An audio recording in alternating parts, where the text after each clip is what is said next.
El más reciente estreno de cine colombiano, El olvido que seremos, la película dirigida por Fernando Trueba, nos lleva a unas reflexiones interesantes frente al momento que está viviendo nuestra industria y el tipo de películas que puede conectar con el público. Vamos a desarrollarlas.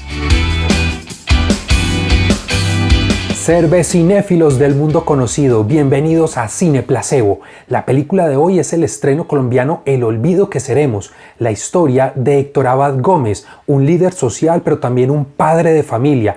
Toda una historia contada a través de los ojos de su hijo, Héctor Abad Faciolince. Una película basada en el libro homónimo escrito por el mismo Héctor Abad Faciolince y que después de observarla me lleva 5 reflexiones y una mentira que es importante hablar de ella. Por supuesto, para maridar esta película, una porter, una cerveza cremosa, oscura, con ciertos tonos a café y un amargo medio alto que nos hace esa correlación con el drama profundo que nos está mostrando.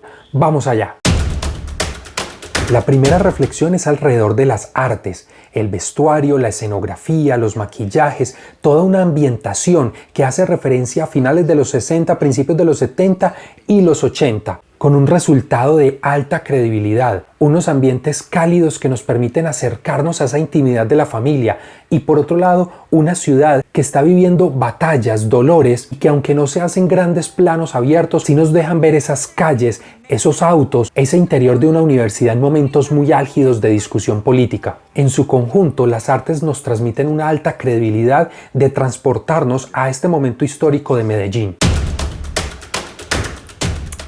El segundo aspecto es la fotografía a cargo de Sergio Iván Castaño. En algunos momentos, unos planos secuencias que nos van abriendo camino, descubren esa intimidad de la familia. Luego, otros planos más pausados, estáticos, abiertos y que nos muestran precisamente el dolor de los personajes. La cámara, siempre respetuosa de la intimidad, no pierde de vista que es el punto de vista del pequeño, esas conversaciones donde no puede acceder, los secretos en algún cuarto o las conversaciones en susurros entre los hermanos. Y una estructura fotográfica en 2 grandes tonalidades. Por un lado, a color, la calidez, tibio, amarillos, que nos hacen referencia precisamente a ese momento de la infancia, la alegría, la conexión con el padre. Y otro momento en blanco y negro, donde hace más referencia a esa dureza, a cómo el ambiente empieza a generar un peso sobre la familia, a ese tono melancólico de lo que sabemos va a ocurrir. Y en general lo que vemos entonces es una construcción fotográfica acorde a esos ambientes que nos llevan el drama, lo que está sucediendo de la historia, a ser partícipe como espectadores de todo eso que está aconteciendo.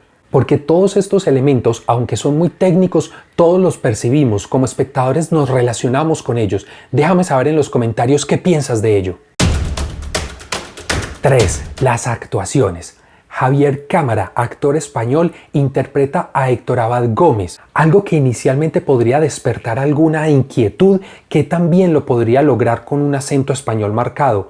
Pero el trabajo de Cámara en esta película es bárbaro. Logra matizar su acento español nativo para darle vida a ese paisa. Sin ser un paisa arrastrado, exagerado de telenovela, llega a ese punto intermedio, a ese matiz. Y por lo que deja ver en múltiples entrevistas, la camaradería, el apoyo con los otros actores colombianos que le permiten sacar lo mejor de su actuación. Y claro, acompañado por Patricia Tamayo, quien interpreta a la esposa, Cecilia Faciolince, ese dolor, ese drama, esa angustia, la madre que tiene que liderar, que es la organizada y encargada de las finanzas, y el hijo con el que construimos la historia, Héctor Abad Faciolince. Primero, el niño. Nicolás Reyes Cano es este actor que a pesar de su juventud logra esa empatía con la cámara, esa complicidad, esa cara de picardía para ciertas situaciones, esa mirada de amor hacia su padre. Y ya de adulto tenemos a Juan Pablo Urrego, un actor que se ha consolidado en la televisión nacional, empieza a tener una proyección internacional y que acá, fuera de su caracterización, logra también esa empatía, ese dolor, ese momento dramático hacia el final que nos envuelve para compartir con él una situación totalmente injusta. Los ojos de incomprensión, la confrontación con su padre, momentos de rabia, momentos de inocencia que despierta la vida. Ese escritor y esa parte emotiva que quiere hacer lectura de un entorno. Pequeñas participaciones en papeles secundarios de grandes actores como Gustavo Angarita o Kepa Amuchastegui, sumado a una gran familia, por lo tanto muchas mujeres interpretando los diferentes roles de las hijas, hacen un colectivo de actores muy potentes que van acompañando sobre todo esa parte de amor, de calidez, y que esa confrontación o el lado oscuro de la situación termina en una nebulosa más alejada, no tiene un rostro claro y que hace parte precisamente de esa crítica social. De ahí que vayamos a la siguiente reflexión, que empieza a ser mucho más gruesa.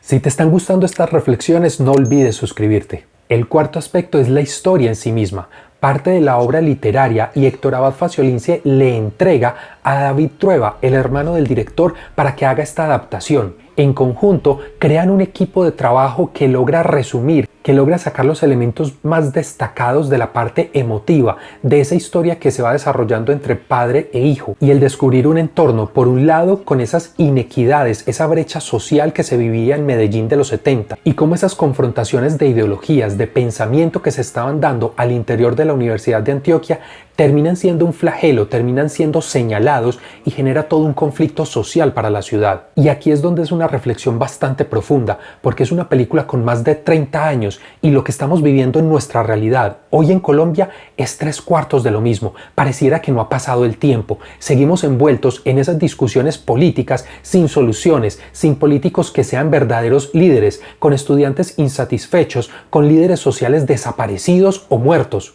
Y donde la figura de Héctor Abad Gómez toma una relevancia muy importante, porque fueron sus acciones, su trabajo como médico al lado de la comunidad, el llevar alcantarillado, el pelear por unas condiciones de salubridad más justas para todos, y lo convierten en un objetivo político, por expresar, por señalar, por no ir de la mano con un sector político, y vuelve y juega. Hoy tenemos ese mismo escenario. Si este tipo de películas no nos llevan a la reflexión, a vernos en un espejo, difícilmente podremos sortear las situaciones de hoy. Y que esta reconstrucción histórica no es meramente anecdótica, no es solamente lo romántico alrededor de un personaje muy importante, es una realidad que sigue teniendo vigencia y que es necesario señalar, reflexionar y tener una mente crítica que nos permita abordarla.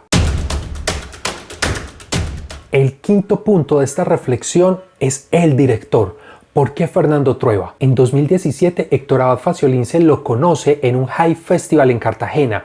Entablan una pequeña conversación y el autor del libro ya tenía identificado que él era su director. Esa dirección de Belle Époque que le valió el Oscar en su momento, la sensibilidad para evidenciar la familia, esos momentos íntimos dentro de un contexto violento, hacen parte de la decisión para Abad Faciolince de entregarle su proyecto. Y de la mano ya estaba Javier Cámara identificado en el panorama para ser el padre. Inicialmente Fernando Trueba no está muy interesado en el proyecto, reconoce cierto temor de enfrentarse a una obra con tanto reconocimiento y que le sería difícil adaptarla al cine, precisamente por esa parte emotiva e íntima que se narra.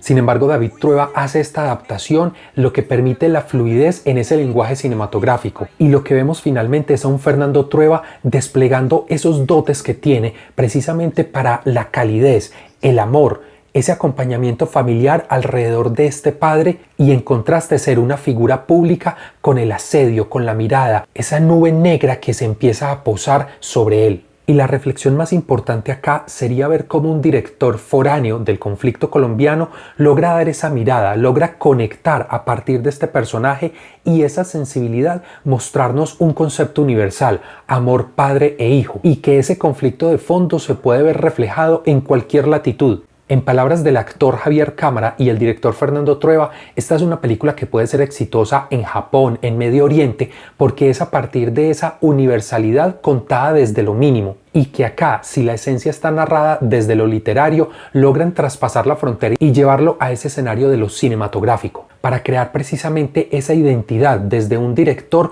comprometido con una causa, quizás no por una vivencia personal, pero sí con esa identidad universal que transmite la historia.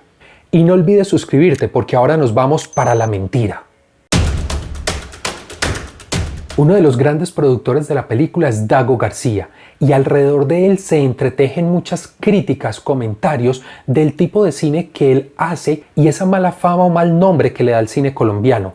Ahí hay una gran mentira. porque quizás él sea una de las personas que mejor entiende desde su rol de productor la industria del cine, el cómo hay que equilibrar unos éxitos de taquilla, pero también tener la libertad para poder hacer ese otro cine con otras narrativas. Y el estreno cada año de esas comedias ligeras que despiertan odios y amores, a la final es un espejo o un resultado que hay una parte del público que gusta de este tipo de temáticas y que esas grandes taquillas le permiten a él recoger un dinero para también hacer este otro tipo de apuestas más arriesgados y con otras miradas. En el caso de Dago García no son solamente sus comedias, es también cómo ha permitido que directores como Harold Trompetero puedan hacer otras películas de otro estilo como Perros o Locos, hacer su cuota de aporte en películas como Calibre, Pájaros de Verano o El Abrazo de la Serpiente, es decir, entender la industria en una globalidad y que no solamente es por una vía. La construcción de una industria nacional tiene que ser por múltiples vías, una de ellas el éxito comercial, otra permitir que directores narren desde otras perspectivas, y Dago García lo permite. Y con esto no quiero decir que sea el fanático defensor de este personaje, simplemente es entender que hay una industria de por medio y que es de los personajes que más está colaborando en que realmente crezca, que pasemos esa etapa de pañales y podamos pensar en que haya una maquinaria generando un crecimiento paulatino y que en el corto mediano plazo podamos tener una proyección muy diferente de nuestras películas. Lejos de satanizar la obra de Dago García, es reconocer cómo, por ejemplo, a través de esta película está haciendo un acercamiento mucho más importante entre público espectador promedio y el cine colombiano. El olvido que seremos propone un drama, una historia fuerte de un líder social que impacta la sociedad de Medellín de los 70 y los 80, pero también nos habla de ese hombre de familia y el impacto en pequeña escala que también es muy importante. Una película que genera una empatía con el espectador y cierra esa brecha entre cine colombiano y público. Si te gustaron estas reflexiones, deja tus comentarios, suscríbete y nos vemos en un próximo video. Así que luces, cámara y cerveza.